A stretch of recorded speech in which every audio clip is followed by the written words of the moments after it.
Il est porté à la connaissance de l'opinion qu'à l'issue de l'évaluation de la situation sécuritaire qui prévaut en Ituri, faite ce dimanche 13 septembre 2020 par le chef d'état-major général des forces armées de la République démocratique du Congo et le commissaire général de la police nationale congolaise, une série de mesures conjointes, urgentes ci-après, a été prise. Pour les groupes armés, tout en félicitant certains groupes armés pour avoir entendu la voix de la raison et signé l'acte d'engagement pour intégrer le DDR, obligation leur est faite non seulement de respecter l'autorité de l'État, mais surtout d'observer dans leur intégralité toutes les clauses de l'acte d'engagement qu'ils ont librement signé. À dater de ce 13 septembre 2020, interdiction formelle leur est faite de circuler en armes et de porter la tenue militaire et celle de la police nationale congolaise. Cette interdiction concerne également toute personne étrangère aux forces armées et à la police nationale congolaise ou toute personne non revêtue de la qualité de policier et de militaire. Toute sortie du site de transit est prohibée pour tous les éléments des groupes armés. En ce qui concerne les forces armées et la police nationale congolaise, en vue de renforcer la discipline, toute divagation des militaires et des policiers avec armes et en tenue en dehors des heures de service n'est pas autorisé, sauf pour raison de service et moyennant un bulletin de service dûment signé par le commandant de l'unité.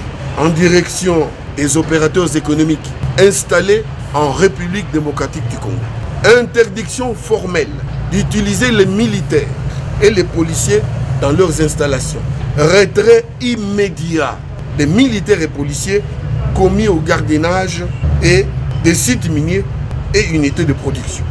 Toutefois, les opérateurs économiques désireux de bénéficier des services des militaires et des policiers sont tenus d'adresser leurs demandes aux forces armées et à la police nationale congolaise à ce sujet. Tout opérateur économique qui agirait autrement s'expose désormais aux poursuites judiciaires.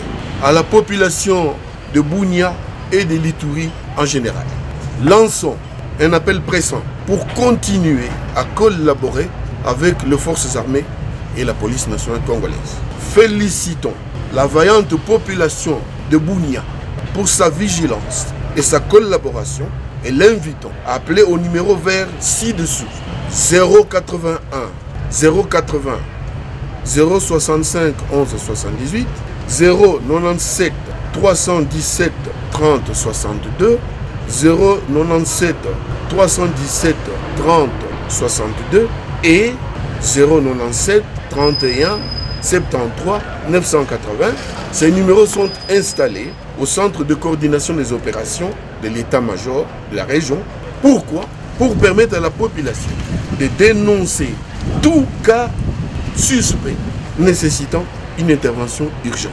Nous tenons enfin à rassurer l'opinion que les forces armées de la République démocratique du Congo et la police nationale congolaise restent déterminées à protéger la population de l'Ituri et de Bunia en particulier jusqu'au sacrifice suprême dans le strict respect des droits de l'homme, du droit international humanitaire et des règles d'engagement.